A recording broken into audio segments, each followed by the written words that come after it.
It's my pleasure. You're getting a real stack of attorneys today. We had Ali in here, and he was an attorney, and now we've got a panel of a bunch of them. This is going to be a really interesting set about the weaponization and regulation of security research, something that's pretty important to a lot of us here. I'm not going to introduce everybody individually. I'll probably let Jim take care of that. So let's give our panel a big hand. Good job, guys. Well done. Good job. Thank you for coming to our panel. This is licensed to own the weaponization of security research. We really appreciate you taking the time to explore this important issue with us. This is a unique time for the entire information security community, and here's why. The U.S. government is implementing rules that could change the way information security is practiced in the United States. And more than that, it could even affect the way that we talk about information security, the way information is exchanged amongst us here. And if that sounds like a big deal, it is. And that's not an overstatement at all of the situation that we're currently looking at. Specifically, some new regulations are being proposed by the Bureau of Industry and Security, also known as BIS, as we'll refer to it here. That's within the U.S. Department of Commerce. The stated mission of BIS is to administer and enforce dual-use export controls on various technologies, such as body armor, bulletproof windshield glass, encryption, most relevant to what we're doing, and that those charges are now being expanded to cover some technologies that we're seeing more often here in this room even. So this is an opportunity for us to organize and to present a coherent explanation of our concerns with respect to the regulations that are being proposed. So with that, let me introduce our fantastic panel that we have here in alphabetical order for the folks that are here at the table first. Dave Eitel is an offensive security expert whose company Immunity is hired by major companies to try to hack their computer networks, to find and fix vulnerabilities that criminal hackers, organized crime, and nation-state adversaries could use. The company is well known for developing several advanced hacking tools used by the security industry, such as Swarm, Canvas, Silica, Stalker, Accomplice, Spike Proxy, Unmask, and most recently Innuendo, the first U.S.-made nation-grade cyber implant with Flame Stuxnet-like malware capabilities. Matt Blaze is a professor in the computer science department at the University of Pennsylvania. His research focuses on the architecture and design of secure systems based on cryptographic techniques, analysis of secure systems against practical attack models, and finding new cryptographic primitives and techniques. As you surely must know, in 1994, he discovered a serious flaw in the U.S. government's Clipper encryption system. He is interested, He's interested in the use of encryption in various physical security systems, and that work has yielded an attack against virtually all commonly used master key mechanical locks. Nate Cardozo is a staff attorney with the Electronic Frontier Foundation. He focuses on the intersection of technology, privacy, and free expression. He has defended the rights of anonymous bloggers, sued the United States government for access to improperly classified documents, lobbied Congress for sensible reform of American surveillance laws. In addition, he works on the EFF Coders' Rights Project, counseling hackers, academics, and security professionals at all stages of the research. Mara Tam is a researcher and historian of policy, justice, culture, and security. She has co-authored, and contributed research for technical policy papers in the fields of international security and arms control. After earning a first-class degree in art history, Mara's work supported bilateral negotiations toward peaceful nuclear cooperation between the United States and India. She has been a participant, speaker, and panelist in academic conferences in cultural studies, languages, and history, including the Intangible Security Initiative convened by NATO and the European Science Foundation. And today, we have with us also, by remote presence, a very special guest, Randy Wheeler of the Bureau of Industry and Security. We are momentarily challenged with the AV. We'll see her later, but she's with us, and we can see her, and she can hear us, and she'll be able to hear you. I can tell you a little bit about her. She has served as the director of the Information Technology Controls Division of the Bureau of Industry and Security's Office of National Security and Technology Transfer Control since 2006. So she's in charge of this. This is great. Mrs. Wheeler was detailed to serve as acting chair of the operating committee, the interagency body that resolves disagreements among reviewing agencies. Her experience here is incredibly relevant for this task that we have here of trying to get to rules that our community can live with, and that also that also forward the mission, the stated mission of the BIS. So we can't thank her enough for taking the time to be with us today. And I'm the moderator for this lovely panel. I'm Jim Denaro. I'm a data security and intellectual property attorney. I also advise hackers on how to stay out of trouble, or at least get in less trouble. So with that said, let's dive into the meat of this. But this is really about export control. And it's a really kind of in the weeds subject. And to really understand the significance of the rules that are being proposed and how they would affect the community in such a fundamental way, it's worth taking a moment to just explore what is export control, how does it apply to you, how could it apply to you, and why does it matter? So just a few notes of background before we get into the meat of this particular situation here. So the U.S. government controls the exports of sensitive equipment, software, and technology as a means of promoting national security interests and foreign policy objectives. This control is achieved by requiring people and companies to apply for licensing before exporting the articles that are covered by the rules. So the question is, what's covered by export control? That's really what the debate is here. So at a high level, we can break it into two categories. First, there are traditional defense articles. That's not really at issue here. They have their own licensing regime. These are things that have no commercial application. They are covered by ITAR, the International Traffic in Arms Regulations. These include, for example, armored combat ground vehicles, think tanks, as well as something perhaps a little more relevant for us here, computers that are specifically designed or developed for military applications. Second, in our space here, we have items that are considered to have both commercial and military application. These are considered to be dual-use items, and that's a term of art. They are controlled by the Export Administration Regulations for software and technology. The covered technologies include things such as high-performance computers and encryption, which many of you have probably come across already. In fact, the Schedule of Controlled Goods even has a section entitled Information Security. So you're already kind of in range here. But those rules are really principally about cryptography, and that's where you'd see them most.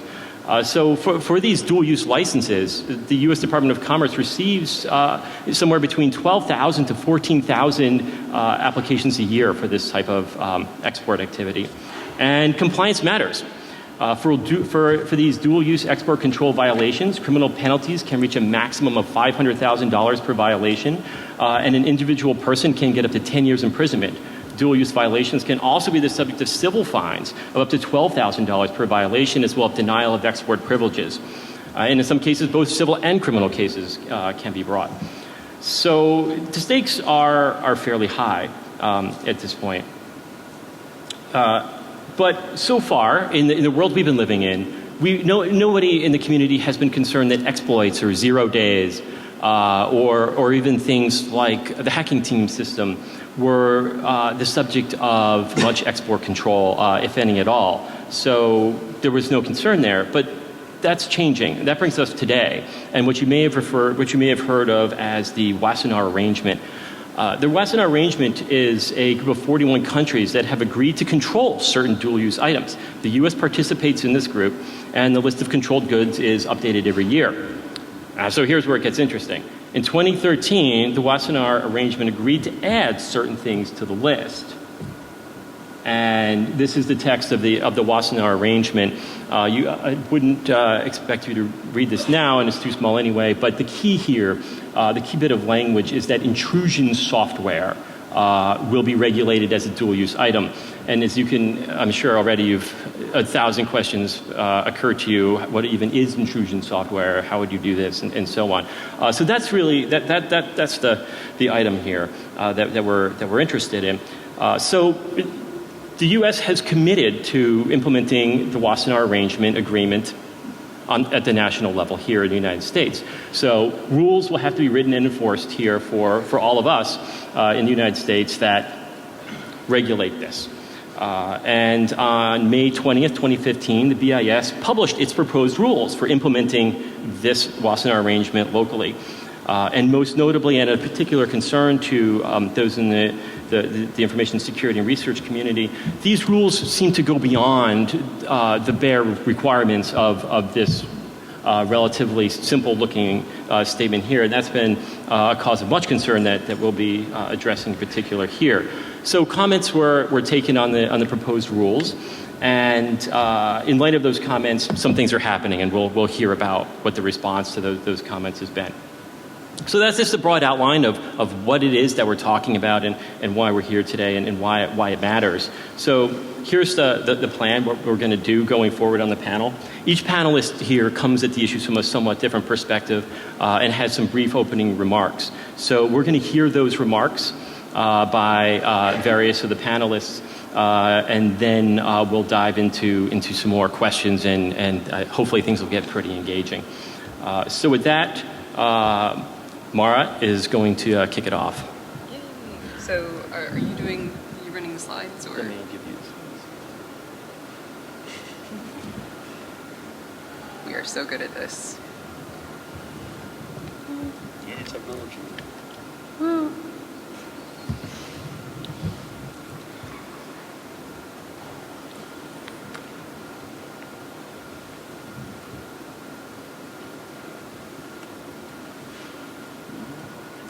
All right, are we? Just to put it back in.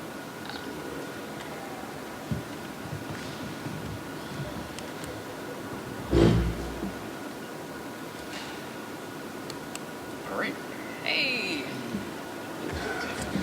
Get you the clicker. Cool.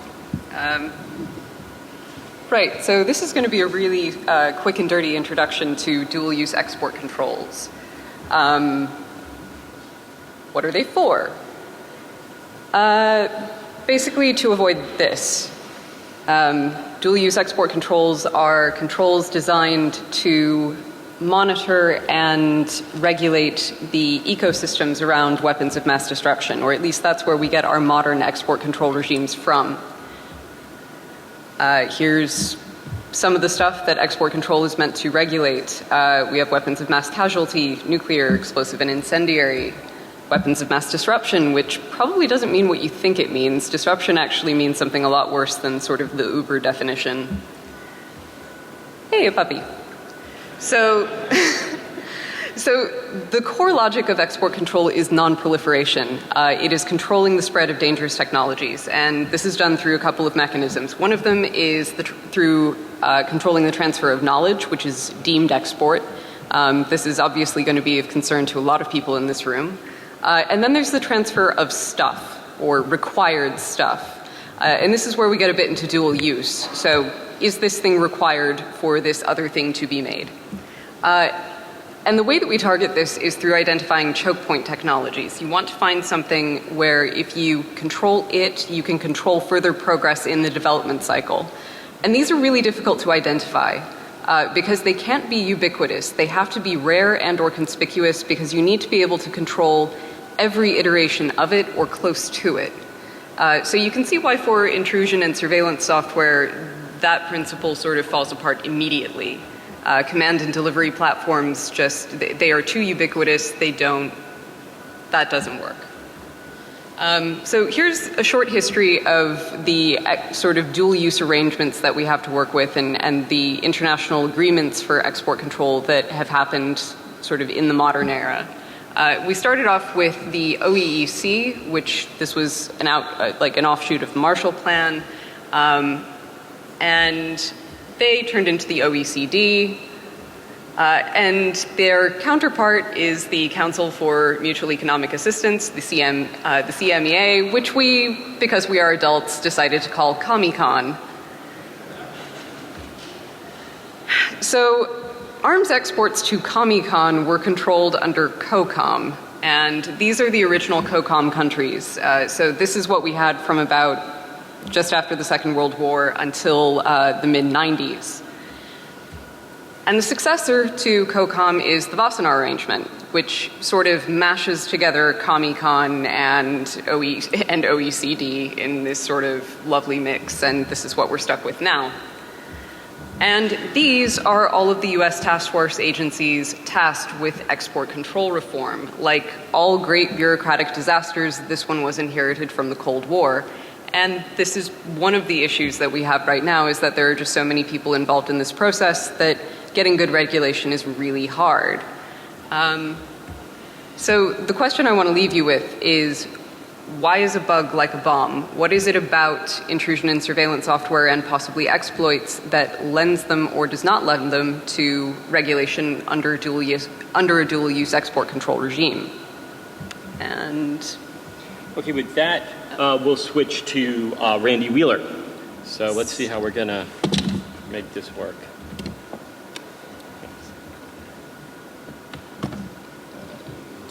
Should get the audio.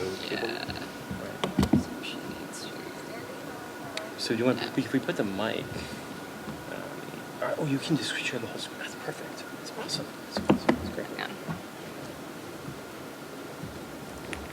All right, can I plug this in? Yes. And you can switch back to the slide stuff. Okay. We got to get the mic for her.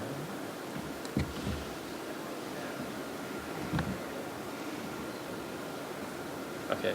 Okay, An so- audio test for her. Okay, can you hear us?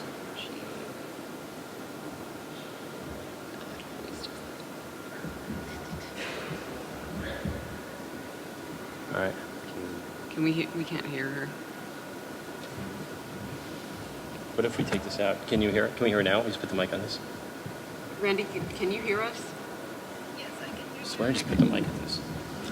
Make it really loud. This is gonna work. This is a terrible idea. Yes, it is. See. Okay, Okay. can you, Speak like a giant. And Right, can she say something? Randy, can you say something?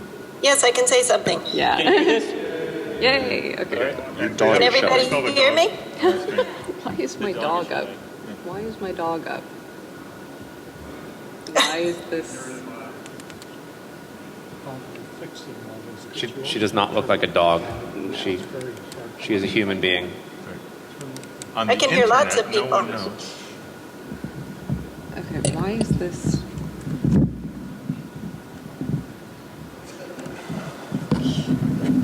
Just drag it over to the next monitor. Sorry? Just drag it over.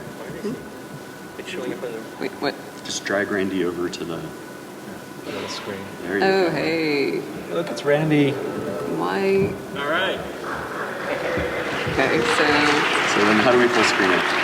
yeah. No?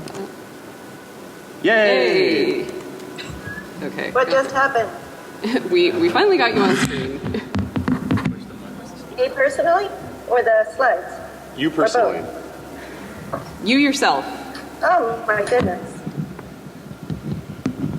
Okay, I realize you can't see everybody, but wave hello to DEF CON. Hello, DEF CON 23.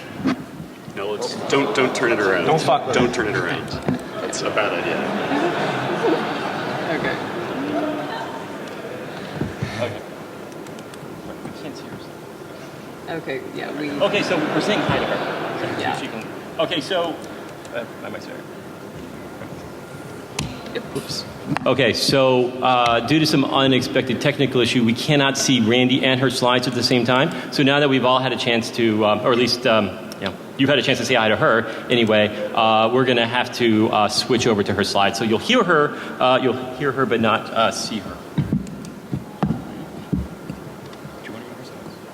Are you going to? Okay. No, you can. Just Quicker the better. Yeah. this is a 2-hour meeting for obvious reasons. It's going to be several hours of technical fail.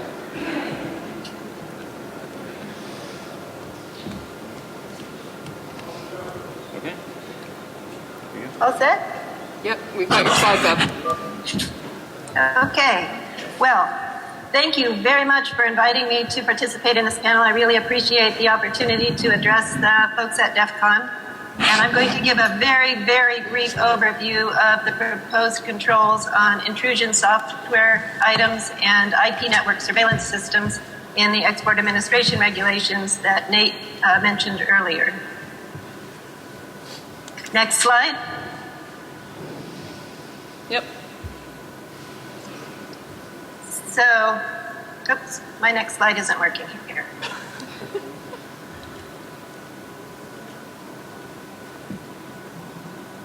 So,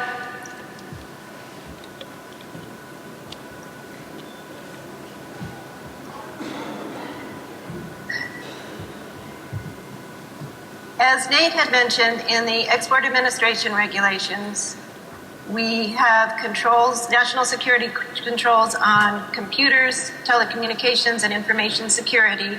These listed items appear in the Commerce Control List, which is part of the Export Administration regulations. And there are of course, other categories as well.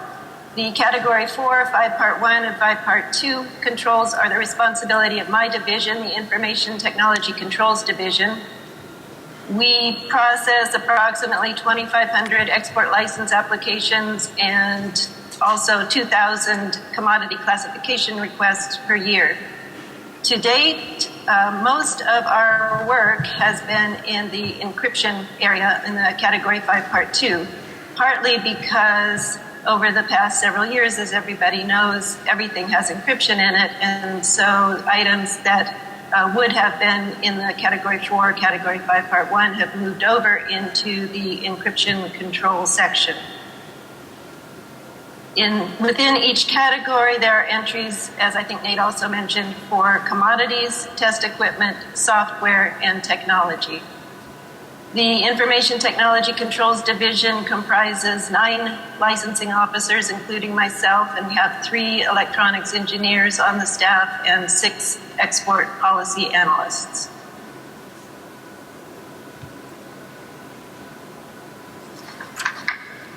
Next slide, please.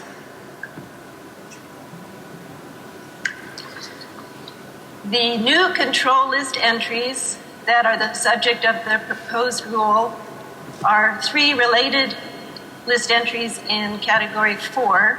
And as Nate said, systems, equipment, software, components, specially designed or modified for the generation, operation, or delivery of or communication with intrusion software. We also have a separate technology control for technology required for the development of said intrusion software. And then the proposed rule also includes a definition of intrusion software. There's also a separate entry for the IP network communication surveillance systems in Category 5 Part 1, telecommunications. Next slide, please. As Nate noted, these control list entries were proposed in the Wassenaar arrangement in 2013, and they were adopted by the plenary in December 2013. It's worth noting that the Category 4 and Category 5 proposals were submitted by 2 different countries aimed at covering 2 different types of products. And the interesting thing about them was that they both had an element of human rights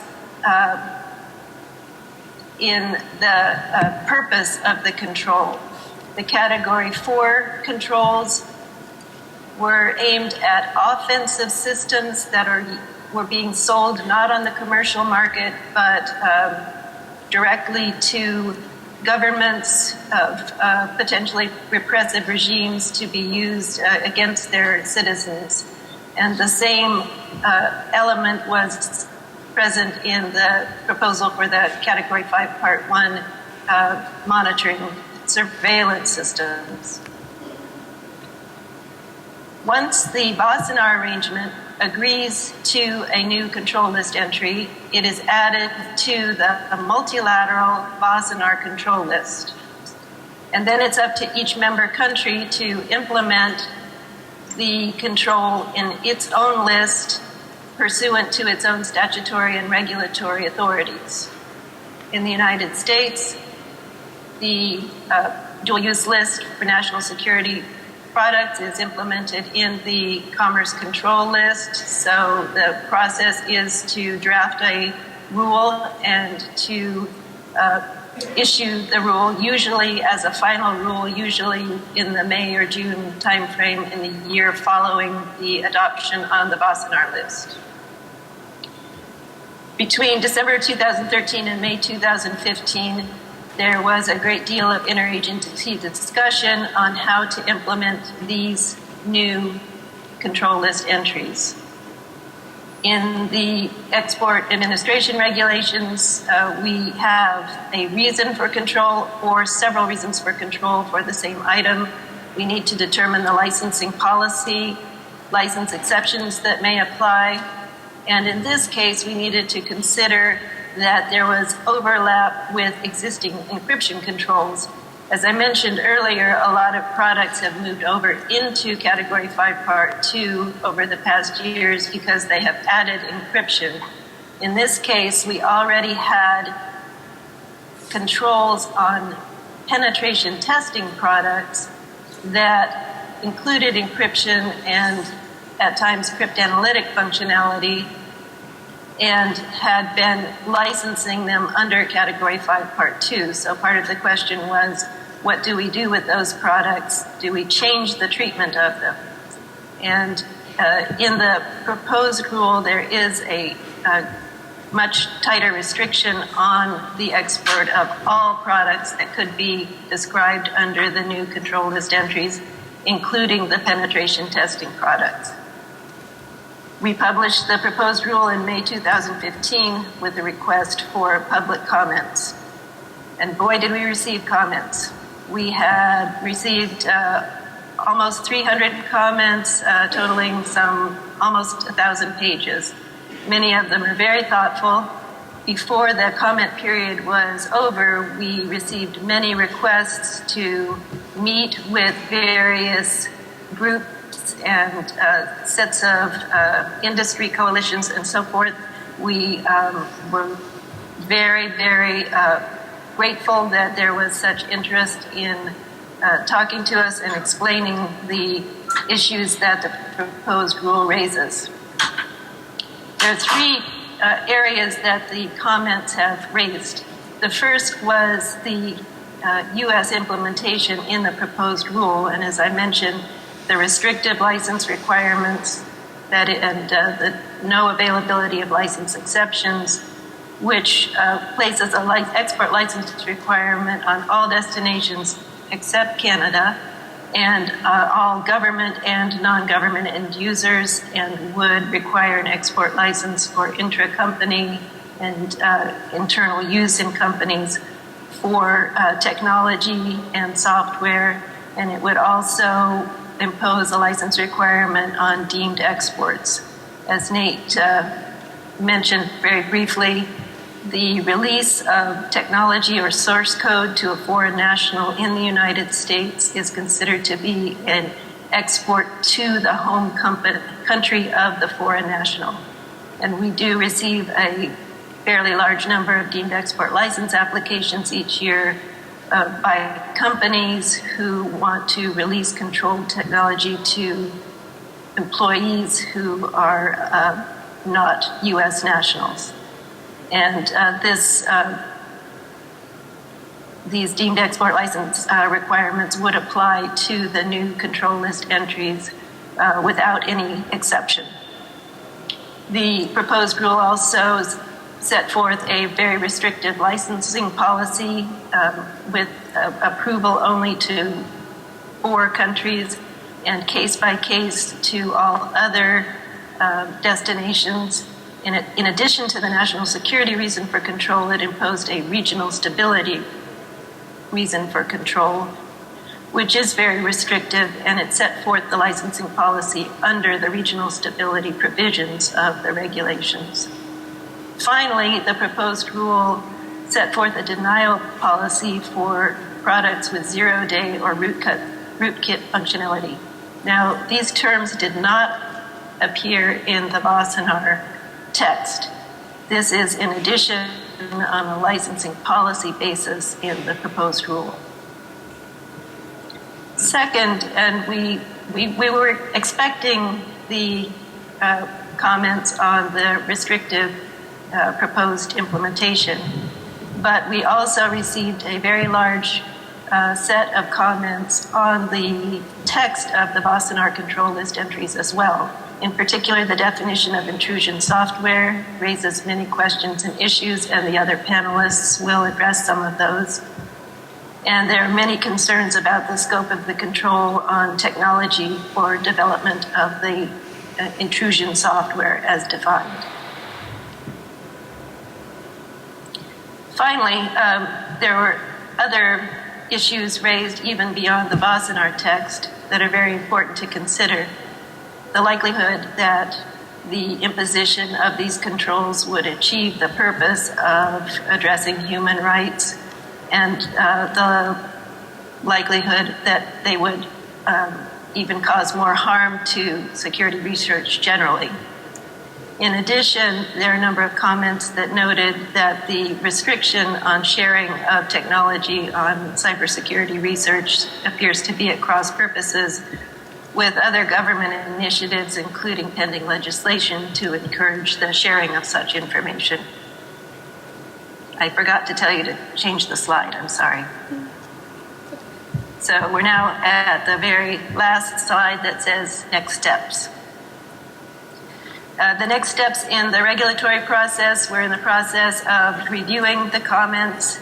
And again, we do appreciate all the time and effort that all types of companies and researchers and industry representatives and industry coalitions took to put their thoughts down on paper.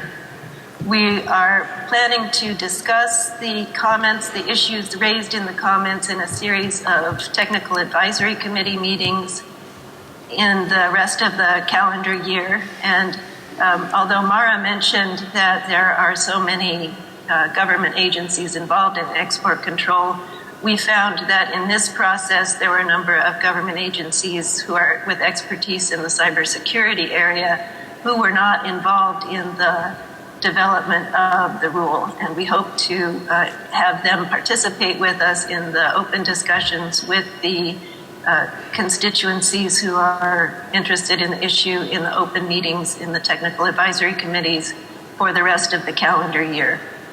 Also, given the issues raised, we will consult with our Boston partners. A number of the other member countries have already implemented these control list entries in their national control lists, and apparently without some of the reaction that we've received when we published the proposed rule. So we would like to talk to them about the entries and find out how the implementation is affecting their industries and research community as well. Following these three steps, we intend to draft a revised proposed rule, and again, we would have an opportunity for public comments before we would publish a final rule that would go into effect.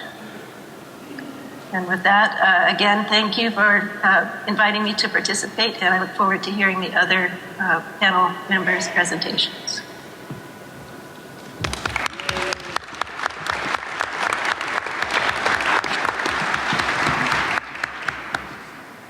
Thank you for that, Randy. That was a very helpful explanation. And thank you to the members of the audience also for staying with us for this explanation of what it is we're talking about and what the rules are and how this process moves forward. This is a back and forth process between the research community and many other stakeholders that are interested in how the technologies that are used in surveillance software may be regulated on a global scale. So this is the framework. These are the parameters that we're working with. And with that, we can take a deeper dive into how the proposed rules are going to potentially have some very significant impacts on the various interests. So with that, Nate, would like to take it. Sure. You want to pull up my slides? You want to? Okay. And actually, if we could maybe switch seats once your slides are pulled up so that I can read the notes on it. Oh, yeah. You're after who? I think you were after. That was my last. You would. I don't know. I'm not either. Let's have you next. stream than you. Okay. Go use chairs.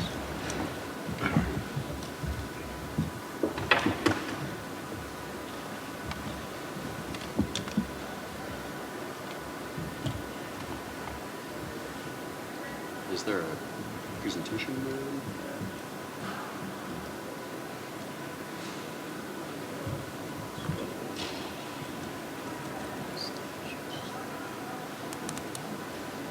Okay, so I guess I don't have my notes, but that's okay. My phone. Thanks. I'm Nate Cardozo. I'm a staff attorney with the Electronic Frontier Foundation, as Jim mentioned earlier, and I love technology, so I'm going to pull up my notes on a phone and do the slides from the computer, since we can't do both. John Gilmore in 1993 or thereabouts told us that the net interprets censorship as damage and routes around it. That statement is as true today as it was more than 20 years ago when Gilmore told us.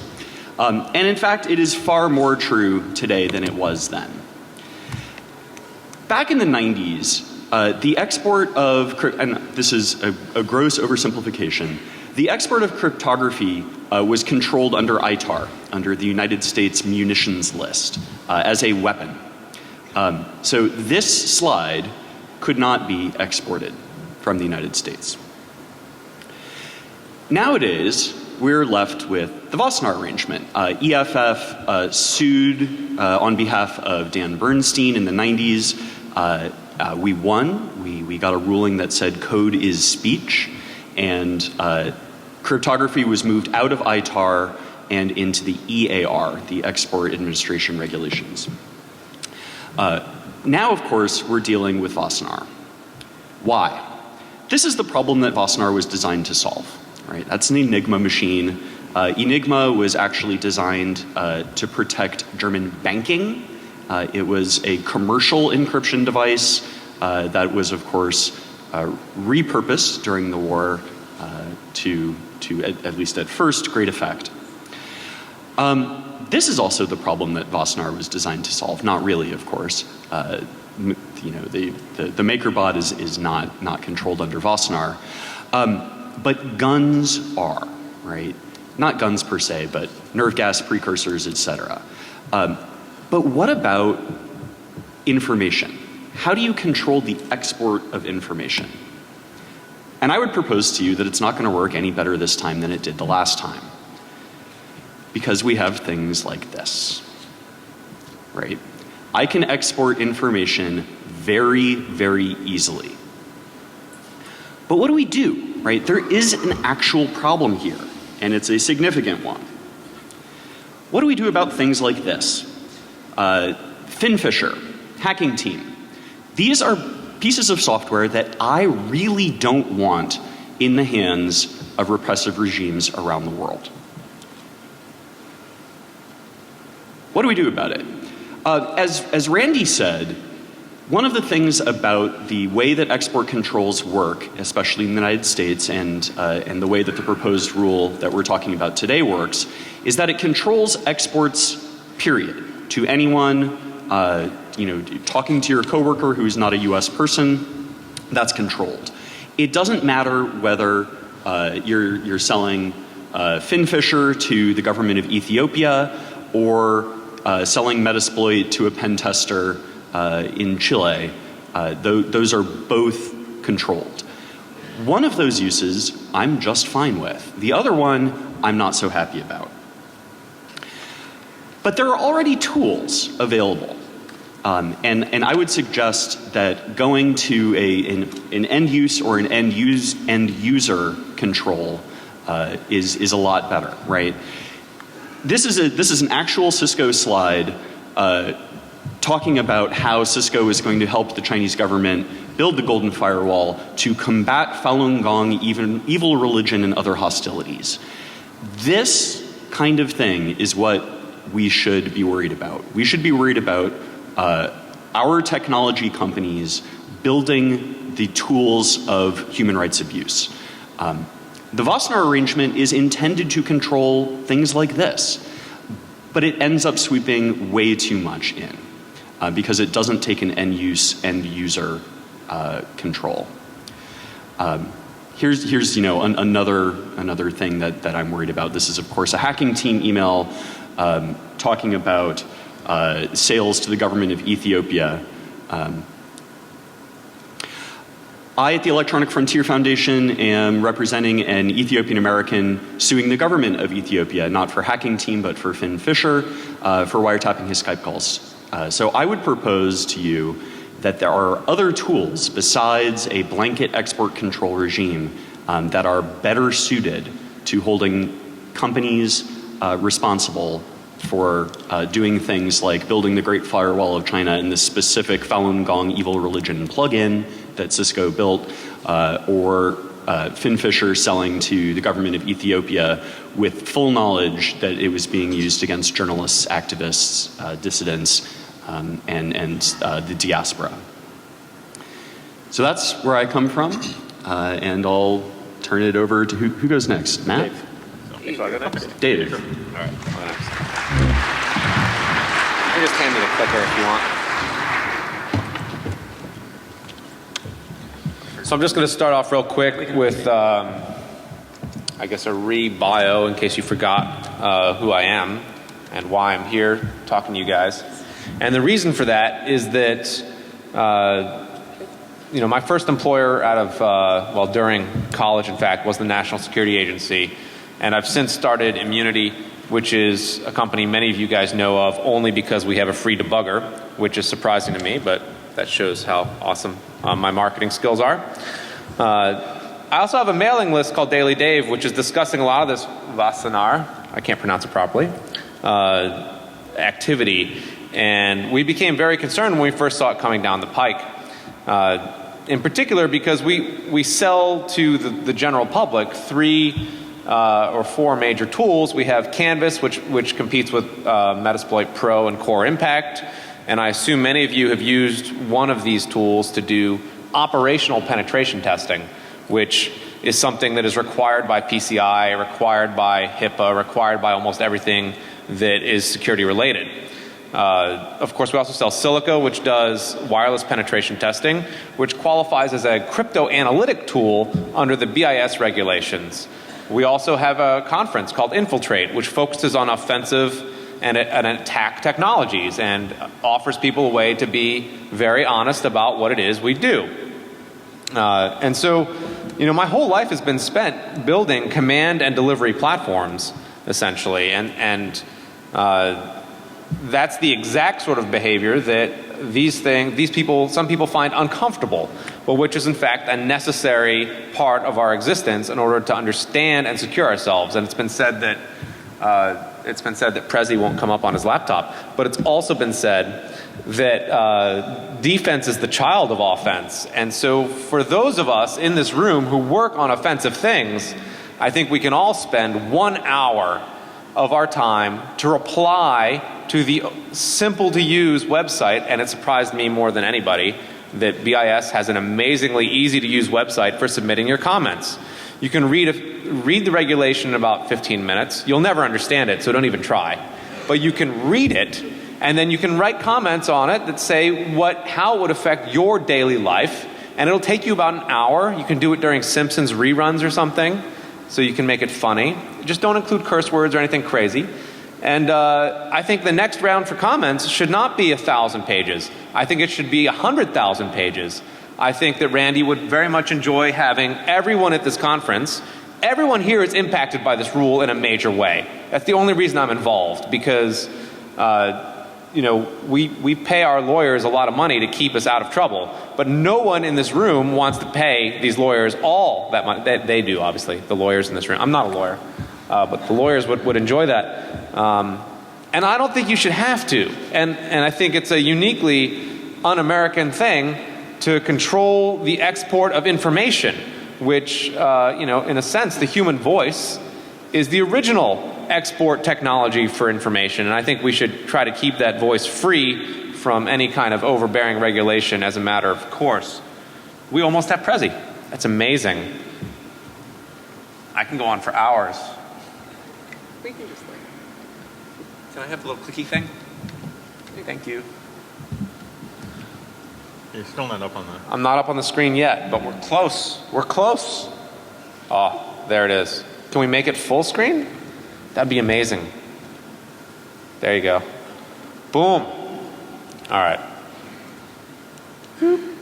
Okay, so here's my perspective on this, and it's also your perspective at the end of my 5 minutes, which is that export control is a bad idea for anything in this area. And we've been talking a lot about the intrusion software part of it. Intrusion software, let me say, is already them trying to frame the discussion, because when they say intrusion software, they mean anything that does anything useful in security. And when they say surveillance software, they also link in anything that does intrusion detection and anti-crime work on any scale. And I'm going to talk a little bit more about that. But this, I believe, should be and is definitely and Randy can't see it. I'm sorry, Randy. It says here, you can see it? No, she has seen it. Oh, she's seen it already. Okay. Well, okay. So Thomas Jefferson, among many things, I think, should be our guiding light when it comes to protecting ourselves against tyranny, and we should avoid ourselves becoming the form of tyranny. And that is what they're asking us to do. And if you read the definitions in the thing, it should scare you, not that the definitions are there, but that they were ever allowed to be put into the regulation at all. Something went horribly wrong with the whole process. And I'm going to give you an example that no one's talked about yet, which is carrier grade. For those of you who have ever worked in telecommunications, which is a lot of you, carrier grade is, by definition, means reliable. It's a marketing term. And how I think it got in the regulations is I think Privacy International used it in one of their random little reports. They're like, we're scared of anything carrier grade. But carrier grade is it's not a metric for speed. Yet, if I magically made you zoom in with your eyeballs and you zoomed in on this thing, in the actual defense of the regulation that BIS had, they said, well, we think it's anything fast enough for a city or a country, but we won't put an actual number on it. And the reason for that is because there is no number. And if you did put a number on it, it would have to go up exponentially over time. I live in South Beach. Not that I'm recruiting, because my company's awesome, but you shouldn't move to it for South Beach. But South Beach has every apartment can get 500 megabit to your door via a mesh network someone has set up. You can do the same thing in New York. You can do the same thing in San Francisco. And at what speed is carrier class? We are a small city. So I don't understand what the bar is. There is no bar. What they mean is, we mean what we mean when we say what we mean, right? And this should scare you, because the penalties are so high for all of us for breaking these regulations that you are guaranteed to break them. And you are guaranteed to be under that onus. What is a rootkit? It's not in there. If this was a program, this document would never have compiled. Supports zero-day exploitation. First of all, zero-day is not a term you can define, because it means something you don't know. And everyone has different amounts of knowledge. So things that one of you knows may not be a zero-day to me. They may just be something I have sitting around that I don't think is important. And to support zero-day simply means you can run a program. So everything that qualifies as a command and delivery platform can in fact be modular and run programs. This is an extremely low bar, and yet it's under the default denial section of the regulation, which means that at some point they thought this will be fine. And that's just the beginning. Here's what's going to happen with the next regulation they come out with. There'll be 1 million more examples just like this. We have a process that's creating programs that cannot compile and making them with laws with humongous penalties. That's what's broken here. And the overreach in this area has massive, massive dangerous implications. Deemed exports alone means those of you who have H-1Bs are essentially cast out of our community as pariahs. Technical data is something that you as a human being cannot understand, but the lawyers among us will argue about for years at $1,000 an hour to tell you if you're allowed to open your mouth and talk to the person next to you. Required for, again, some of these phrases should scare you, because if you as a person can't understand if what you're creating and exporting is required for the the building and delivery of command and delivery systems, then you are at risk no matter what you do. And that's what this regulation does. It puts all of us under this giant sword so that people can knock on your door and say, hey, by the way, I noticed you were violating the law. We'd love you to cooperate on something else. That would be awesome. I can make this stuff go away. And there was a very bizarre section in the regulation when they went to defend it on their phone calls as they started getting some heat, which said that, well, if you release it to the public or the vendor, you're okay. But if you release it to, just private industry, you're not okay. And we're talking about some value decisions in the disclosure arguments that don't reflect this community at all and don't reflect the industry at all. And again, just to nail this point down, penetration testing software, which is at this current regulation would have been restricted as much as a nuclear bomb, is a required operational practice for every company in America. And I think, we talked briefly, especially Mara did, that export control, if you're going to apply it, should at least have some hope of accomplishing the desired goals. I don't believe the desired goals are worth accomplishing, but I want to run this down here. Here's how you protect those poor journalists and activists against Finn Fisher and Gamma. And it is this. You give them an iPad. Because neither Finn Fisher or Gamma can attack unpatched iPads. So that's cheap. I'm willing to donate iPads to these people to avoid regulation because I think it's a cheap way to do it. Here's what you don't do is ban all software that makes you uncomfortable at great cost to the rest of the world.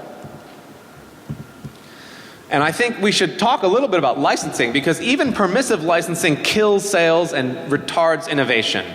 Because in order to go through the encryption controls, you currently have to wait 1 month after developing your software, and this is almost all software because the rule is anything that links to libSSL is under this rule. And if you do anything to your crypto that changes your crypto or how you use your crypto, you are supposed to send them a note and explain it and describe it and wait 30 days, and then you can do a release. And so if you've wondered why Core Impact and Canvas and Metasploit Pro are on a monthly release cycle, this is why. And it's extremely difficult to innovate under this kind of conditions. And of course, anyone actually malicious, if there was a malicious Ethiopian person that Nate does not like for some reason, then they could always get a Rackspace account. Right? And that's what they're going to do. So even at its best chances, there's no way export control could work, even if it was meant to work, which it is not. So I think, this community, all 700 people in here, are largely of the opinion that code is not a weapon. Code is speech. And I think part of the reason of that is we kind of understand something at a much more basic level, which is that you can break down any fact into an infinite number of smaller facts, which you can then combine up in combinations to produce the original fact. So for example, if I was going to write a paper on if you have the extended instruction pointer, then you can use a certain technique to bypass ASLR.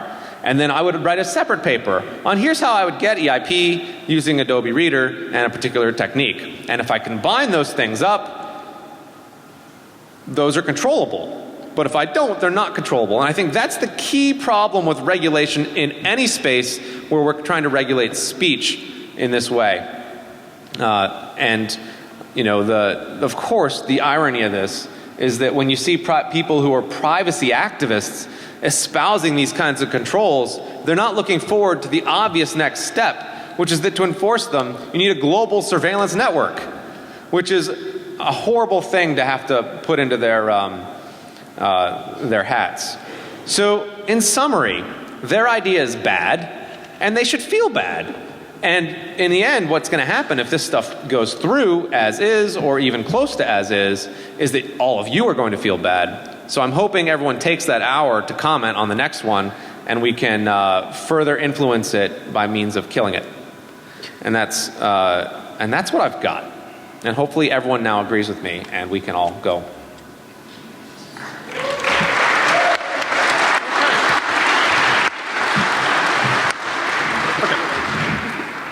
Okay, so I'm Matt, and I should say, in spite of the introduction, I'm not a lawyer, though I do occasionally impersonate one. I'm a computer science professor. And one question is, what am I doing here? I am, working in this sort of very abstract field, and, I'm not directly a target of these regulations in the sense that, nobody thinks that what I do and what people like me do is bad and needs to be regulated. I mean, the worst people say about what I do is that it's useless and stupid. But, I don't think anybody says that what I do is harmful. And I don't think even the Wassenaar advocates think that academic published research in this area is something that is supposed to be regulated, or at least that's not a particularly common feeling. So, it would be very easy for me as an academic to say this is something that I should just kind of sit out and watch and let people with a vested interest like Dave fight this out for their interests. And in particular, the work that I do, when you look a little closer at how it actually gets done and how these regulations are likely to be implemented, particularly over time, I start to become a lot more worried. And one reason that I start to be worried is that, well, okay, my job is to think of things and publish papers for the greater good, right? And I publish things, and fundamentally that's sort of a defensive activity. The more we learn about what to do, the more robust systems we can build. But at the level of work that we're doing, the distinction between offense and defense is meaningless, right? And we can't study defense without studying offense. And in fact, if you look at the papers that we publish, we can tend to kind of flip around between defense work and overtly defense, overtly offense, back and forth, back and forth. Somebody publishes attack, somebody publishes defense, somebody publishes attack. And at the end of that arms race, we end up with something a little bit stronger. So fundamentally, I'm in the offense business as much as I'm in the defense business. Now, another thing that should reassure me is that I don't produce products, and I don't export things, and I don't sell things.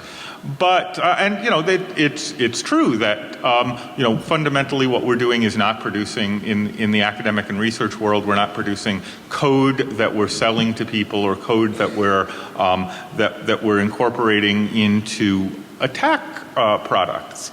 But when you look at the process, there's quite a bit of code exchanged, and there's quite a bit of exporting going on. About half, and that number, depending on your institution, will go up or down, but it's certainly in the ballpark. About half of our graduate students are foreign nationals, and that's generally true at any research-oriented university. People come to the United States to study this stuff. We have colleagues in other countries that we collaborate with, and the process of producing research is often involved with a process of experimentation, exchanging code, and working on things. The export regulations effectively limit what I can say privately with my colleagues prior to publication. And that means, essentially, it's not regulating the output of my work, it's regulating the process of doing my work in order to produce that output. So people who say, you don't have to worry because your papers are published by the First Amendment, you don't have to worry because this only affects, attack tools, and you're not selling attack tools, and you're not exporting things over borders. That's true about the output, but it's not true about the process necessarily.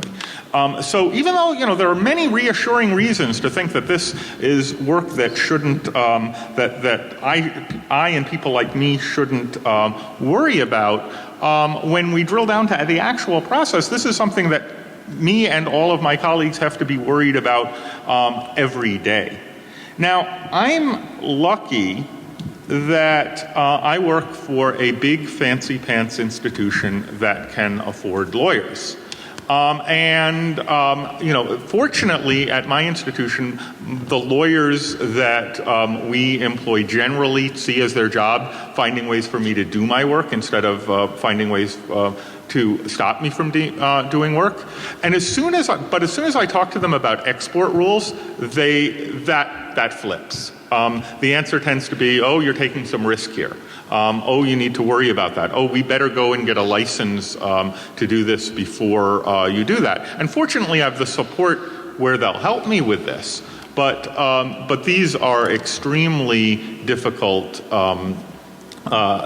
rules to comply with, even in the easy case where you know that you don't have to make an argument, where you just have to go through the motion.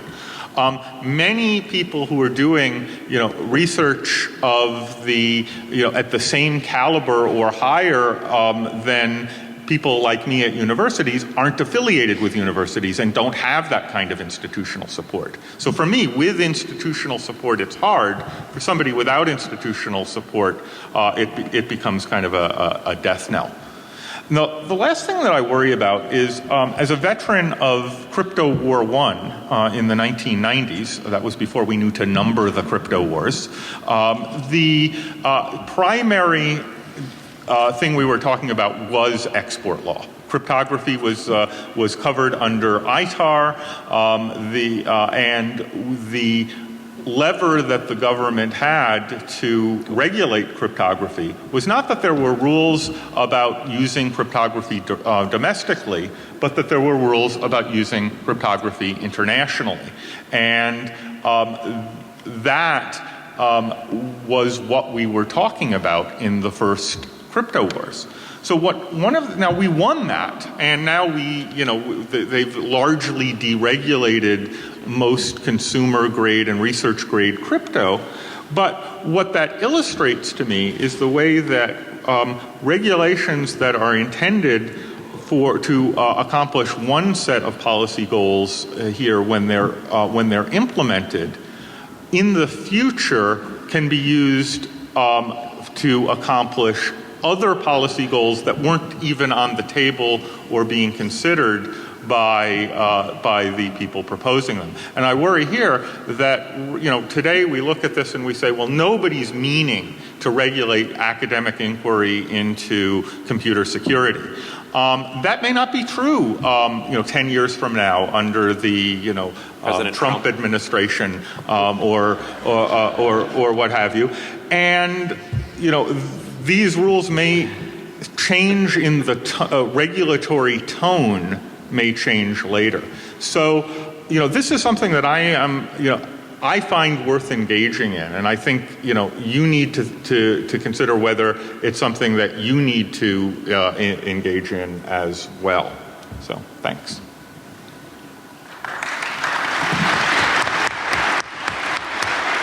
So I also note that we have these little buzzers that make funny noises, and we were supposed to press them if anybody disagrees with each other. And nobody seems to disagree with anything any of us said.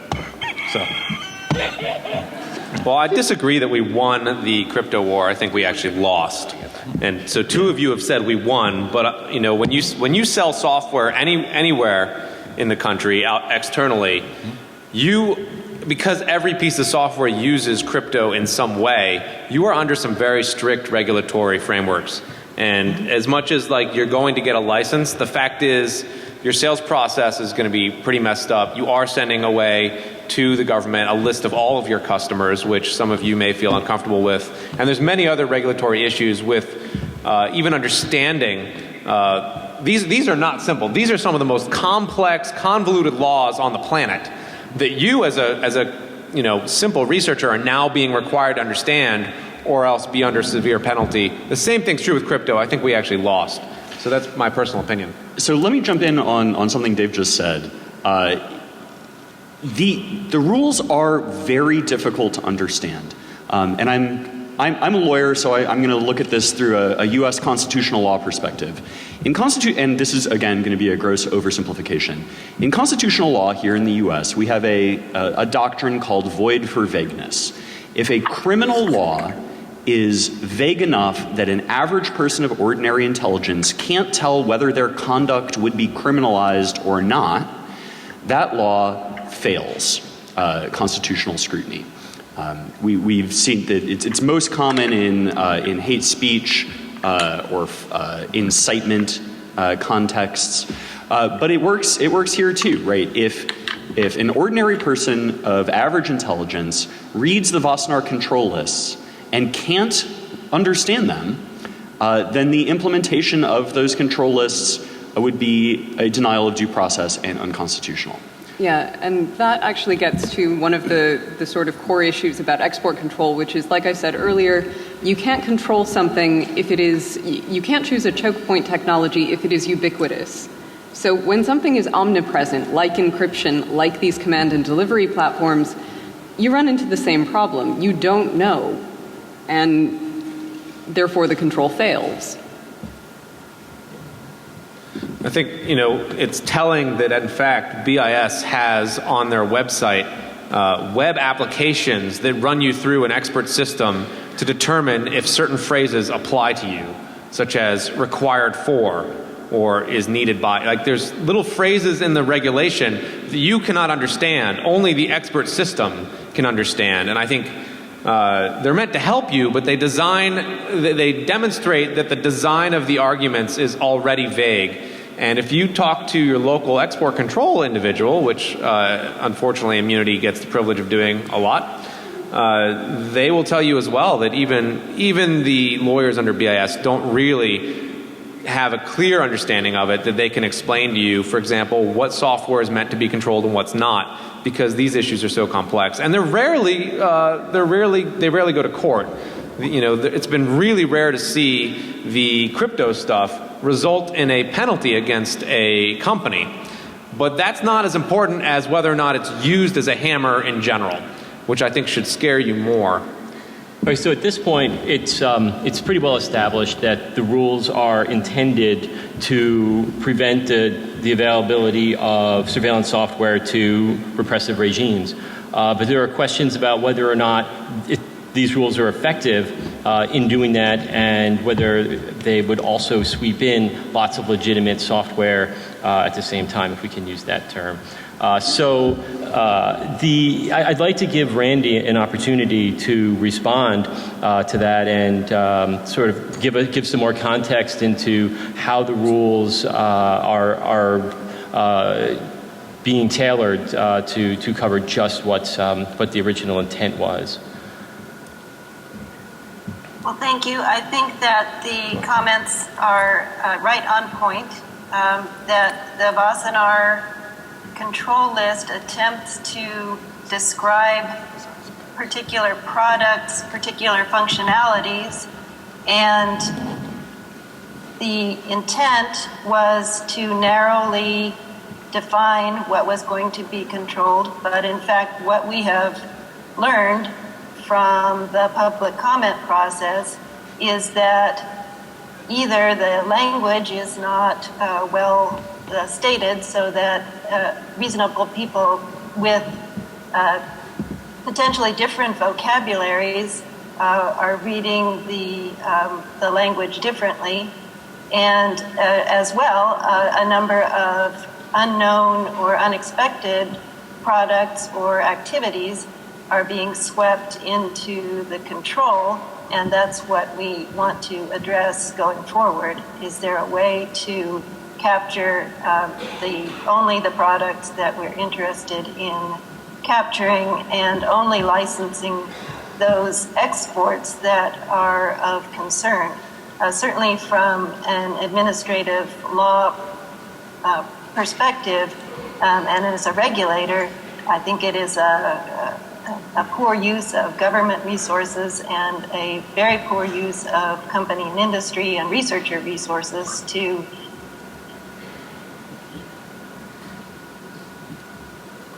We're losing her. Oops.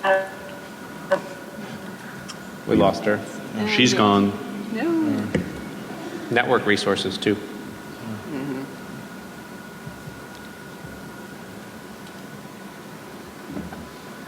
All right. Who wants to say something controversial? That's me. Dave? Yeah. Wait, I think she might be back. Hold on. Oh. Yes. Okay, you're back. Are you back? I'm back? Yes. You're back, great. You said resources and then you disappeared. Oh, sorry. I just meant that I think it's a poor use of everybody's resources, both the government resources and industry or researchers' resources to spend time worrying about transactions, export transactions, or deemed export transactions that are subject to a policy of approval. There's no point in requiring licenses for those types of activities, and so we should work to only cover those transactions that would be of concern. So in order to cover just those certain transactions, it seems like it's a project of definitions. And a lot of what a lot of the concern is how intrusion software is being defined, and I think there's an even bigger question as to whether or not intrusion software is even capable of any kind of meaningful definition. So I'd like to open that up to you, Randy, first, and also I'd like to hear from the rest of the panel about if there's anything to be had there. Well, I would just quickly agree with you from the comments that we've received. It is a problematic definition. Again, the people who are in, we had government regulators trying to define products, and then when people who actually deal in the products, in the technology, have looked at the definition, it either doesn't they don't understand it, what it was intended to do, or they use the vocabulary differently, and that is a poor regulation then if there is a lack of understanding of what it covers. And particularly if it is understood to be broader than it is supposed to be, then it needs to be revised. The frequently asked questions were an attempt to address that, but we got to the point where even in the answers to the questions that we posted on our website, we were referring back to the regulatory language, and we just kind of got stuck because we didn't have the correct vocabulary to address the issues that were being raised. So that's what we hope to look into in the next step of the discussions. Thank you. So as EFF, one of the things that we asked in our comments to BIS, which was also echoed by Google among others, is that Commerce Department and I guess more saliently State Department go back to the Wassenaar arrangement itself. The next meeting is at the end of this year, and work on not just clarifying the American implementation through BIS, but working with the 41 member states of the Wassenaar arrangement to add some clarity to the control lists there, right? Software that modifies the standard execution path of a program. What does that mean? Like, why are we focusing on that? And that is not something that BIS can do alone. That's something that needs to go back to the Wassenaar arrangement itself. So that's that would be our best case scenario, is if BIS didn't just do a revised proposed rule and open it back up for comments, but that BIS and State Department go to Wassenaar, change the control lists there to make them better, and then do a revised proposed rule and additional comments. And by make them better, he means let's just remove this. Because there's no good way to do this. And what you hear from people, he doesn't agree, but he's wrong. I mean, if I agreed with him, we'd both be wrong, and that would be terrible. And here's the thing. They will say that regulation in this space is inevitable. So you might as well, as an industry, feel free to come up with some language that you're willing to be bound by. And I will tell you this, that is a fool's errand, and is a trap that you should not fall into.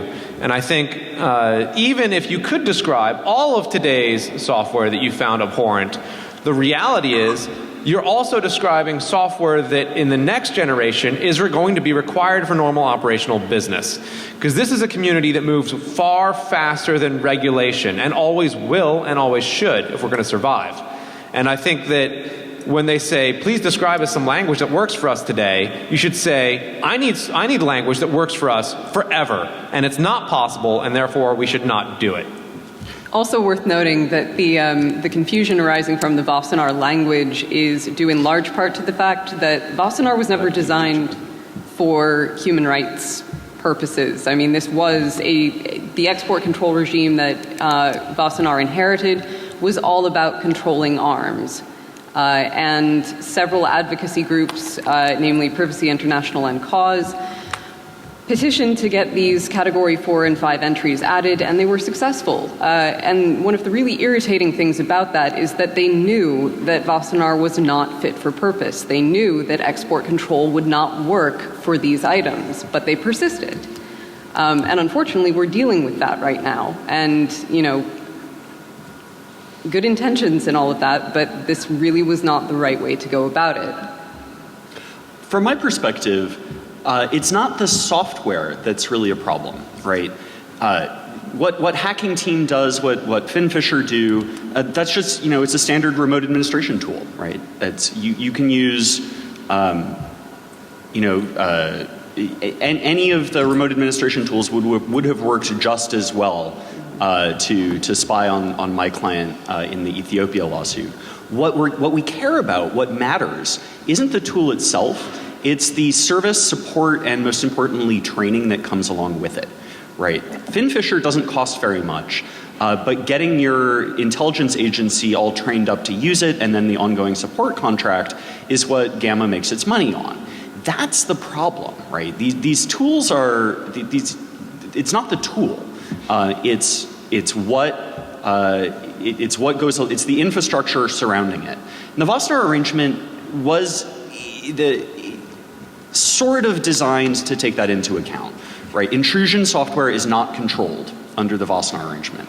It's the infrastructure around intrusion software that's controlled, technology required for, et cetera, but without tailoring it specifically to state uses. And it's those state uses that we see causing significant harm out there in the real world. Keep in mind, under U.S. law, if I'm correct, and we have lawyers on here, anything that's designed specifically for U.S. government or military use would be controlled under ITAR.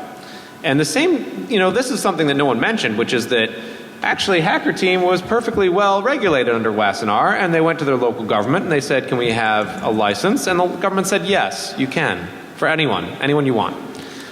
So even if under the most strict interpretation of these regulations, the reality is those companies who operate out of smaller countries, which would of course be every company in this business if the U.S. decides to implement these regulations, can easily go to their government and ask for an out anyway. So even if there was a perfect language that applied only to really bad things, which we don't know what are, but if there was perfect language, it still would not work because you'd have every company going to their government and saying, hey, I just want an out. Well, and alternatively, you have to worry about pushing these governments into capabilities development. And I think Nate raises a really good point, which is that it's the back-end support which leads these technologies to be so harmful in those contexts. But if these state surveillance agencies are no longer able to buy off the rack, they will move to capabilities development for themselves, and that is a very serious problem. There is no unwritten law of cyber that says that Bahraini engineers couldn't come up with an equivalent of Hacking Team's RCS, especially now that the source code is leaked. So controlling this from the top down simply will not work. Especially when we're talking about activities that are done by 10 people with computers you can buy off the shelf. I think that's, the inefficiency of regulation in this space can't be overstated. So we're getting a good sense of what the objectives are. I think, Randy, it would be great if you could fill us in a bit more on where these objectives come from. Because I think a lot of people might make the criticism that it may be, or at least ask the question as to whether or not it's properly within the scope of the mission of BIS or Commerce or even the government to be taking a position as to what types of software should be made available to any particular regime. So really the question is, where does these regulations, of course, don't say on their face you can't sell to a particular repressive regime, and it doesn't define who the regime is, it defines the thing. So I don't know if you can give us any insight into where the input on these particular sets of regulations are coming from within the U.S.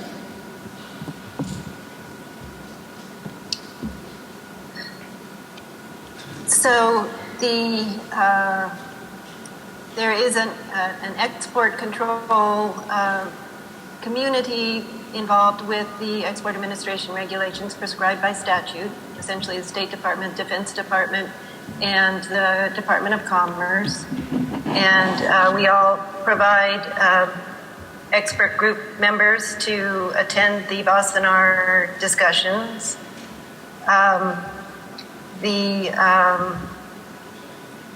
The consensus was in 2013 that there was a set of products that was of concern within the scope of the Wassenaar mandate that addresses dual-use products that can be used by the military or by civilian agencies for civilian uses. And so that's how the language was added to the Wassenaar list. Then I think that it's fair to say that immediately, even though we had the understanding at the time what the products were that were supposedly described in the language, that was not perhaps a good understanding, and the public comments have certainly borne that out, that there are many products in this space that could be considered to be described in the control list language that were not intended to be controlled under the control list entries. So we don't have a disagreement here. There was an intent to control certain products, but a good number of other products have been swept in the technical description, and that's what we're dealing with now. And all of the comments so far have echoed comments that we received in the public process, and will be certainly taken seriously under consideration going forward. So speaking of, thank you for that answer. Speaking of the public process, we'd like to open up the floor here to some audience questions. They'll have to, we don't have a mic for the audience, so we'll have to make do. We'll repeat the questions, and we'd love to hear your input. And of course, panelists, feel free to jump in. Yeah. Line up behind Joe. Hey, so 2 questions. Is the only reason that we export control crypto to Wassenaar arrangement? No. Wait. Second question.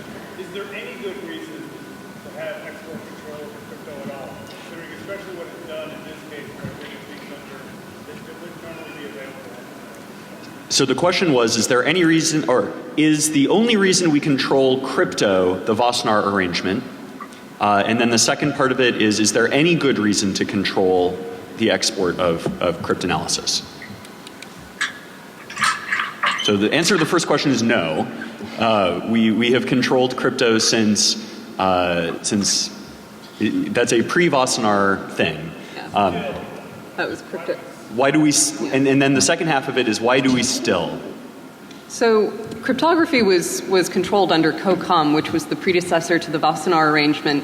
And it's worth noting that when encryption first came under export control, it was not as sort of insane as it sounds now. I mean, encryption was sort of a big boy toy. It was something that nation states did. It was not, in the era before personal computing, it was not ubiquitous. So export control might have made sense at some point. I don't think it still does. And that was another thing which I, in the comments I drafted for the Electronic Frontier Foundation, said is before we attempt to do anything more in surveillance software, let's decontrol encryption just entirely. I'm not sure they're going to do that, but that was what I asked for. Right, and it's also worth pointing out the crypto export controls are a perfect example of one policy goal for when the regulations were originally enacted, which was to keep crypto boxes out of the hands of military adversaries. Perfectly good public policy goal if there are crypto boxes and military adversaries that might be able to exploit them. Then all of a sudden software got invented, right? And suddenly, we're now worrying about law enforcement domestically, and these regulations that were enacted for a purpose completely different from what they're being actually enforced for. So Randy, just quickly on the crypto subject, well, that's obviously not part of Wassenaar. Crypto's been regulated more tightly in the past. The regulations we have now are relatively more relaxed. Can you give us any insight into any trends at BIS with respect to how crypto might be regulated going forward? Well, certainly there have been a lot of changes to the encryption entries. It is a Wassenaar control under Category 5, Part 2. Since I have been involved in the program, fortunately we have had a series of decontrols in the encryption provisions, but in the same way that we have the technical description issues in the proposed control list entries, we have them in the encryption provisions as well. For example, I would point to a couple of new decontrol notes L and M that we just implemented in the regulations this May. And again, they are technical descriptions that are not exactly product descriptions, and we're in my office still trying to work through exactly what products these decontrol notes cover and don't cover. And as I said, these are decontrol notes L and M, so that means there are several others starting with A. And to go through all of this, it's a very broad control with many different carve-outs and notes and so forth. We have limited the encryption controls to products whose primary function is communications, computing, networking, or information security, which makes refrigerators not subject that have, or the alarm systems that have encryption. And that's a good thing. That didn't happen until 2010. We're still working on that. We still would like to have a positive list. We would welcome public participation in that process as well to try to make the rules more concise and more understandable. There are many permissive provisions in the encryption area. There's a license exception that is very broad and, for example, applies to almost all deemed exports of technology. So we have a very permissive regime in the end, but a lot of text to get there. And certainly it could use a lot of improvement. I could talk about the encryption controls all day. I have a day-long seminar that goes from soup to nuts, we would like to continue to improve them, and again, we welcome public participation through the Technical Advisory Committee process for that purpose. Well, perhaps Thanks. one day there'll be day-long seminars on what intrusion software is next, right? So we've got a big lineup of questions, so we should take the next.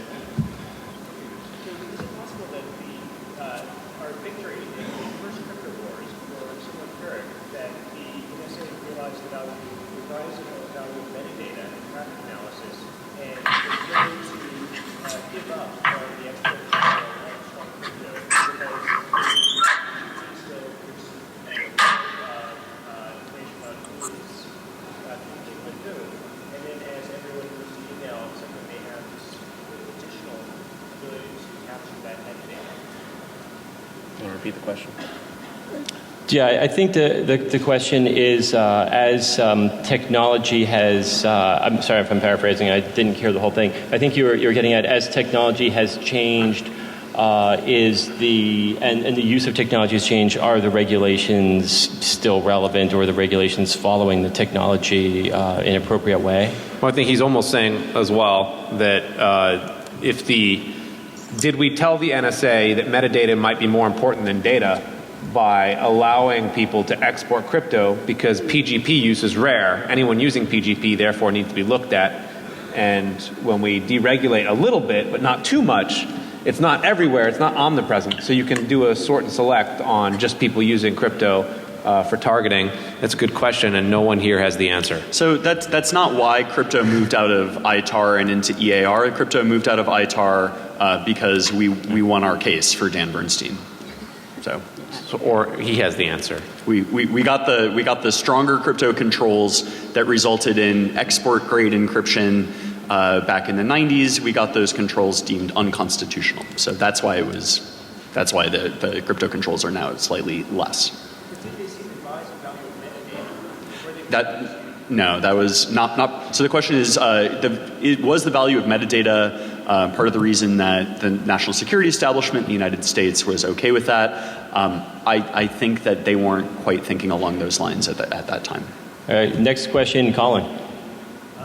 So I disagree with most of what Dave said, except for one point, which was actually we didn't in the crypto wars, what we got was a set of licensing regimes, exemptions rather, that allowed for more permissive exports. Actually, Dave, most of the times, you miss the fact that most of the time, probably when you're filing for export control licenses, you're doing so to governments, not to consumers. But, so I wanted to ask a question for Jim and Matt specifically, especially Matt, because I didn't hear your voice. I read actually all but one of the 264 comments that were posed to the bill. Most of them, especially the corporate customers, said, actually, if we get licenses, the encryption license exceptions and apply them to this case, it'll probably be useful. So I want to ask Matt, actually, you fall under a BIS licensing regime, especially in owners one. Actually, to a certain extent, even within the intrusion software, you fall under what's called license exception TSU still for the research that you're doing because you're doing academic or basic scientific research. Under encryption on a daily basis, how much do you run into the actual export control license regime? How much do you feel that stifles your research? And what can that tell us about if we moved into a similar licensing regime, into how we get into a safer space based off of their experience?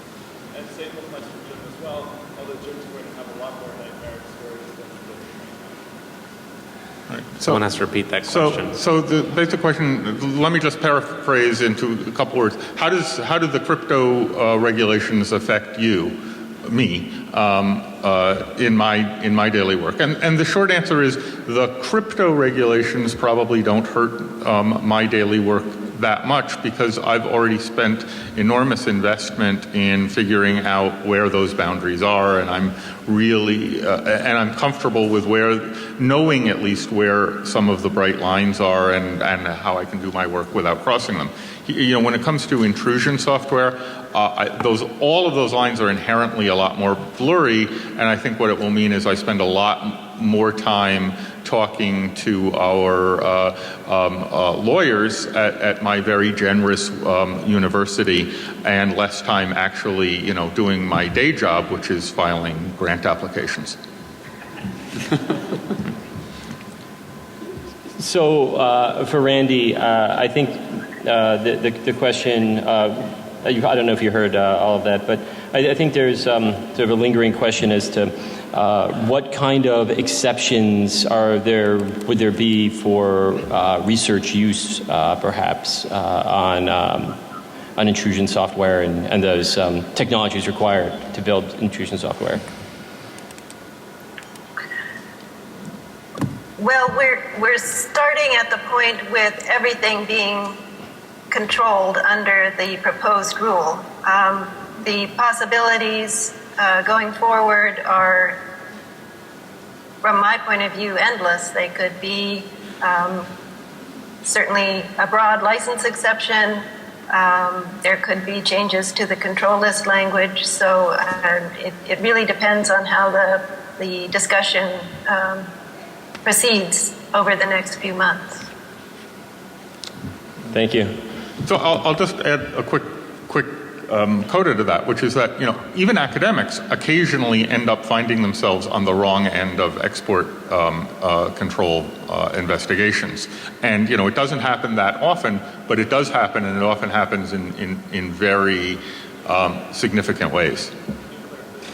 Right, in physics and in bio and to a lesser extent in information systems. No, well, I don't think you can paint it with that specific a brush. No. Colin's the one person on Earth who likes this thing. So if you want to know more about that position, I recommend you listen to his Twitter. Wait. I think we have time for about one more question. There's two. Two more? Two more questions. 10 minutes. Okay. Fantastic. Okay. All right. Make it quick. I'd like to ask the panelists if any of you are in favor of any type of export control for software, and why didn't you invite Colin to the panel? Colin is speaking on a different Bosnar panel tomorrow, I think. Is it tomorrow? Yeah, it's tomorrow. Tomorrow morning. You might want to ask why they didn't invite any of you guys to comment before they put this regulation down your throats. Okay. But why have you not balanced your panel with somebody who's a proponent of Bosnar? I don't know if you noticed the presence of Randy Wheeler on the panel. So the question was, are any of us in favor of regulation at all? And if not, why don't we have a balanced panel? And of course, we have Randy, who's the director of export, if you will. But there's a long discussion about this stuff. Feel free to post the Daily Dave, Colin, if you wish to propose things. No, I think that the point is a valid one. That as the software industry continues to mature, and as a world we transition more towards a future cyber war, that these technologies are going to these technologies that we're talking about here will become more and more relevant on the battlefield, and there will be increasing government interest, not just in the U.S., but increasing government interest globally in setting up some kind of regulatory regime. So it shouldn't come as a surprise that we're here today. And I think this is probably the first of quite a few discussions like this that we'll end up having.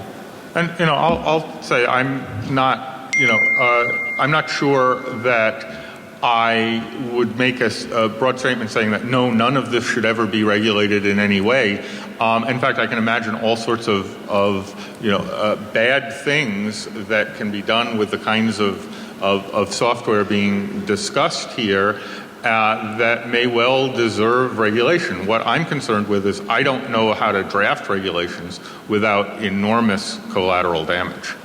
And I would be in favor of regulation that controls the provision of support for these kinds of technologies to government end users. That would be a regulation I would get behind. So I don't care about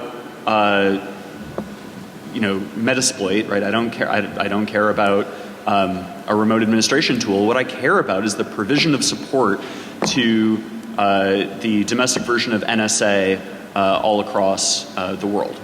That should require a license. The tool itself, the technology behind it, you just go on GitHub. And maybe not an export license. Maybe it should just be something that you can sue people in U.S. court about, like you're doing already, and it shouldn't be under export control at all. So with respect to who's for regulation, it's worth pointing out that, as Randy noted earlier, there will be another round of proposed rules and another comment period.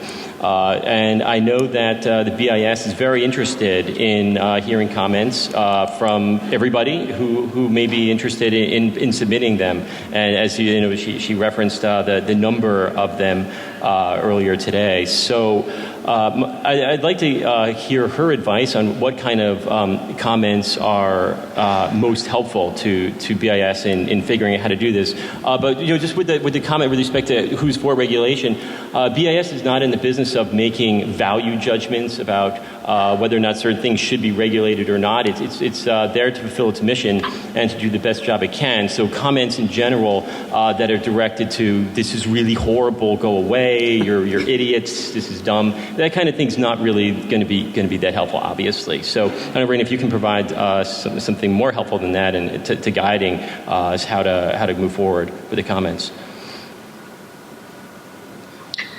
Well, again, the public comment period for the proposed rule has closed. We certainly will accept additional public comments, but they won't necessarily be in the record. But what we do want to do is, again, identify specific issues from the comments that we've received, the most important ones, and to try to flesh those out and have all interested parties, the ecosystem, the constituencies, including government agencies that are involved in cybersecurity, to weigh in and help us the interagency go forward as appropriate. Beyond that, I'm not sure. There will be another proposed rule. It will not be a final rule based on this proposed rule, so there will be opportunity for more public comments. We do have the Technical Advisory Committee meetings, which we will advertise. They're published in the Federal Register, and we can have open sessions where interested parties can discuss the issues that have been identified. And we do hope to have broad participation in that process during the rest of the calendar year. Thanks. Do you want to do one more question? I think we got one more question. And a microphone. Hi. There seemed to be pretty good consensus, at least among the panelists, on the definitions being not the best, and the ubiquity of some of the tools and so forth. But I wanted to follow up on the issue of service, being a service provider, support, and the sort of customer that you're selling these tools to, or people are selling the tools to. Nate's, one of his first slides said, is it a government end user, is it somebody else's end user? Is there some sort of scheme, a different regulatory approach that would conceivably work, that would sort of focus on who are the buyers and what are they doing with it? Or do you sort of lose it because if you sell to like an Ethiopian small businessman, that eventually winds up in the hands of the Ethiopian government, for example? That's a good point. Basically, KYC. So I think this is probably a good question for Randy. If I understand the question correctly, it's under a licensing regime, how do you discern who the end customer is as part of the licensing process? So if someone is selling to a repressive regime, or they're just selling to random interested, perhaps researcher in that same country, is there any way to distinguish that as part of this process? So the answer is yes, and we have a white paper on how to do it. Companies should institute a know your customer policy, right? We saw this illustrated very nicely in the Hacking Team document dump. Mr. Desatels from NetraGuard sold a 0-day to Hacking Team, and we saw an email from him to Hacking Team saying, I know who your customers are and I'm okay with it. That's the sort of thing which I would love to bring a lawsuit about. But yeah, a robust know your customer scheme, I think, is the best way of determining that. Flowcharts are magic and have magic powers. Randy, do you have any further comment on know your customer? Applicability of that here? Well, that's just right. That's certainly a provision already in the Export Administration Regulations, the Know Your Customer in a licensing process. The end user, at times an end use statement are required. And certainly in a license exception situation or no license required situation, the Know Your Customer requirement still applies to ensure that a license is not required. Thanks. Just one more thing there. I think honestly the EFF's going down the wrong path here. I'm going to get them drunk. We're going to correct it. And I'll tell you why. And it's pretty simple, which is that the Huang Technology Corporation calls you up and says they want a copy of some random thing, some gadget or widget. Now, under the current rule set, you're theoretically supposed to try to find out if they are owned or mostly owned or controlled by the Chinese government.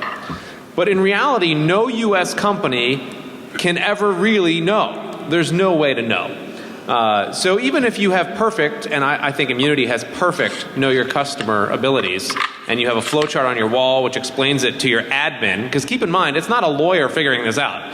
It's your admin, right? The same person who answers the phone. And they go through the flowchart and they kind of, oh, you have a web page, your web page looks good, it's all in Chinese, but I don't know, whatever. So I would say that dividing a regulatory framework against this when anyone in China is very difficult to determine if they're a government-owned, government-controlled corporation or not is probably not the right direction to go. Well, but the tools we're concerned about are tools that are sold only to governments, right? Hacking Team and Gamma only sell to governments. So they certainly know who their customers are. Okay, and with that, unfortunately, we are out of time. The next panel is dying to get in and play with the AV equipment. I really can't wait for this. So I'd just like to extend some recognition here to Mara Tam, who did some amazing things behind the scenes to make this panel happen. And also thank you certainly to Randy Wheeler for really this completely unique opportunity to discuss these proposals with you. And thank you to all of you for coming and listening to this talk today.